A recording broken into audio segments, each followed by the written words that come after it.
The Argyll and Sutherland Highlanders Museum is based in the King's Old Building in Stirling Castle, which is the highest point of the castle.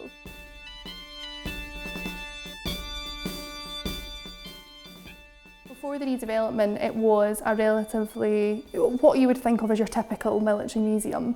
It was in a chronological format, it was a pretty dark and maybe uninviting place, and it was relatively inaccessible. We were based on the first and second floors, so up a flight of pretty wobbly stone stairs, spiral stone stairs, to get to us. So that was immediately a cut-off point for people. And when people did come in, they were thrust into 1794, and they would often leave before they got any further than the 1900s. So they wouldn't have a full concept of what the Argylls were, and they wouldn't really get into their history. And for that reason, we felt actually big changes need to happen.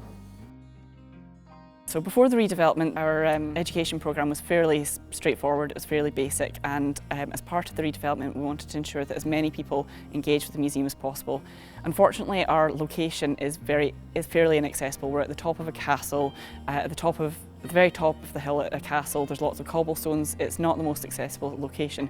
So one of the key drivers for our activity plan is to actually bring the museum outside the castle as much as possible. And that was important for accessibility, but also while the museum was closed, it meant that we could continue outreach work and to engage people with the museum even when we didn't have a physical building for people to access. I think it was clear for anyone visiting that the museum was, although it was popular, it was past its best. It was a bit outdated. We moved into this building in 1989 and nothing really changed in that time.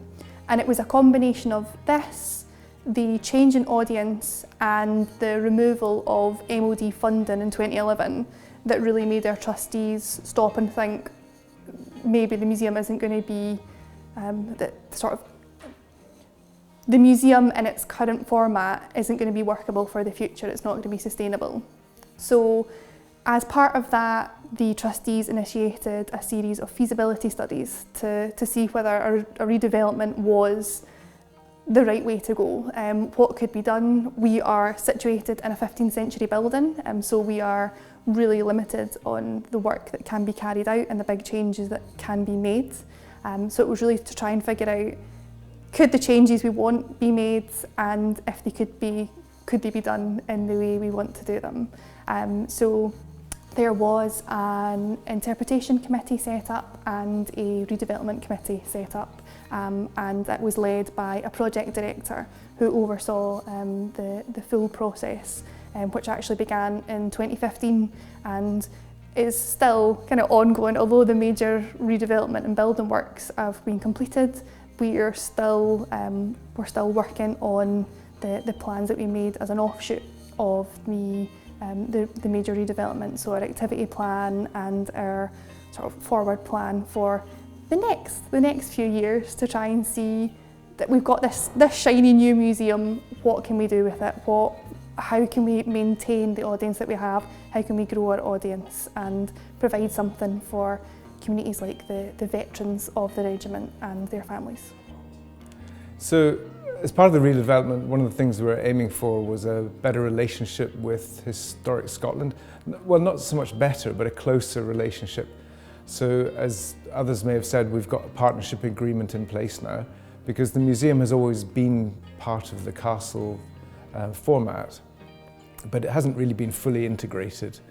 And prior to the regiment leaving, the castle was very much in ownership almost of the regiment itself, of the Argyll's Museum. So now that the Argylls as a functional regiment have moved out, it's really Historic Scotland that have full responsibility for running the castle.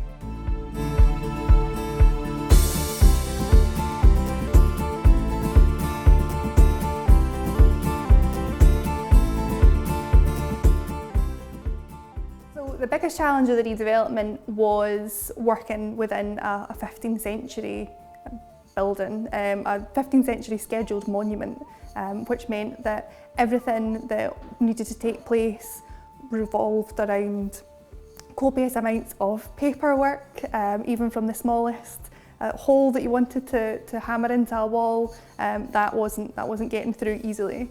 And I think between that and there was a lot of groups involved. We worked in partnership with Historic Environment Scotland, who care for the building, and to make sure everything was to the highest standard of like current conservation standards.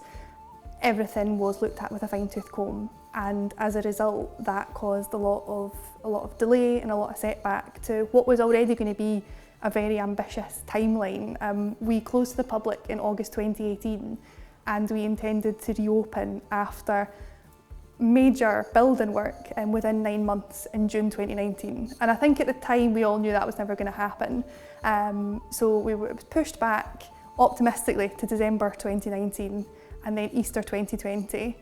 And obviously we all know what happened prior to Easter 2020, and I think that's our second biggest challenge to the redevelopment is COVID. Much like everyone else, we suffered with that. That meant when lockdown restrictions were put in place, Stirling Castle closed, our builders had to leave site and not come back for 3-4 months. The museum team itself, the whole team were furloughed, so we had 6 months where we couldn't do any work, and that was a huge setback for us, so that when everything went back, we came back to work, there was a lot to catch up on, and I think that was definitely the hardest part, just trying to pick up where you were after 6-7 months away and everything absolutely changing. The challenges the museum face are in common with most charity organisations, most businesses. A combination of the COVID restrictions, of Brexit, but also we've been absent in a way for almost 3 years, so we're now redeveloping relationships with schools. Having not been around for 3 years, school teachers have changed over, and we're trying to re-establish ourselves as somewhere that they want to visit, or somewhere that we can send items out for our outreach programme.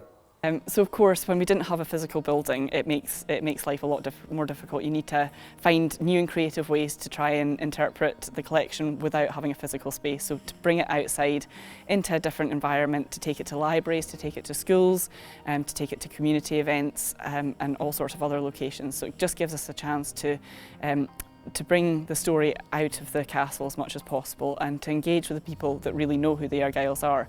Stirling and the Argylls are quite synonymous. A lot of people that grew up in Stirling will know people that served in the Argylls and will be very proud of their local regiment, and we wanted to tap into that sense of pride and try and get them to engage with our redevelopment as much as possible, and that was one of the key drivers of the activity plan while we were delivering it.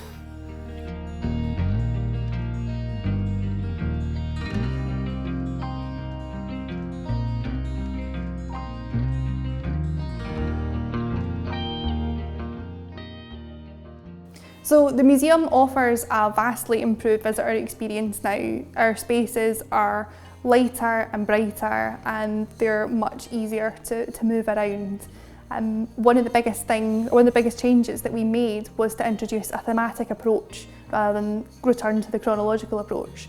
So when visitors come to us, they don't need to have an interest in military history, they don't need to be connected to the regiment.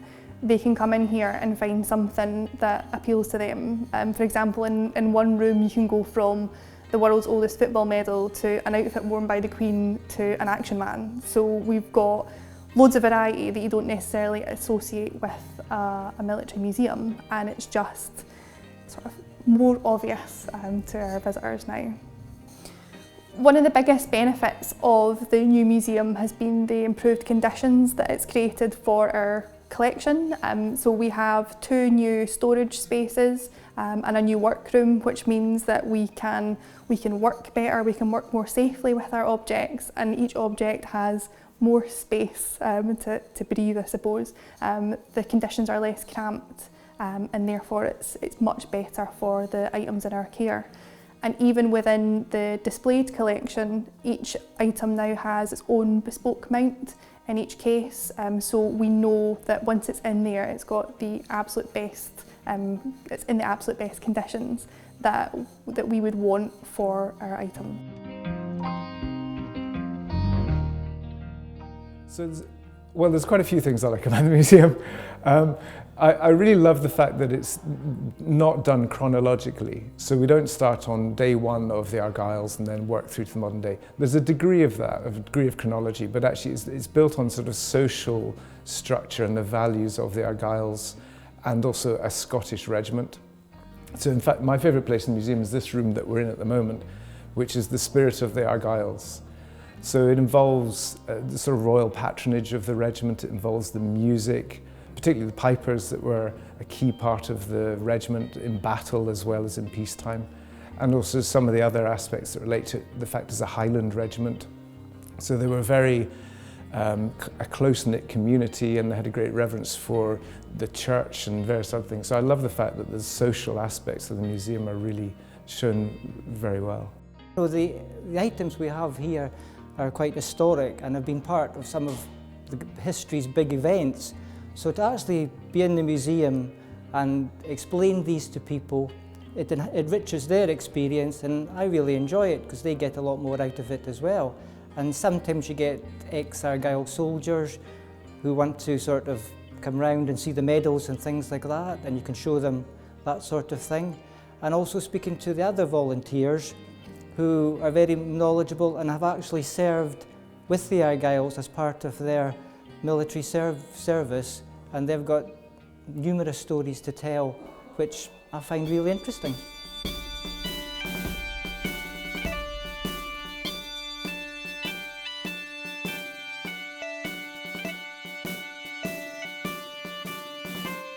Having a brand new fancy museum that we can show off has really benefited the team because it's helped us show off the Argylls to in the best way we possibly can. It means that we have a brilliant base in which to do events, to do workshops, to engage with different groups as well.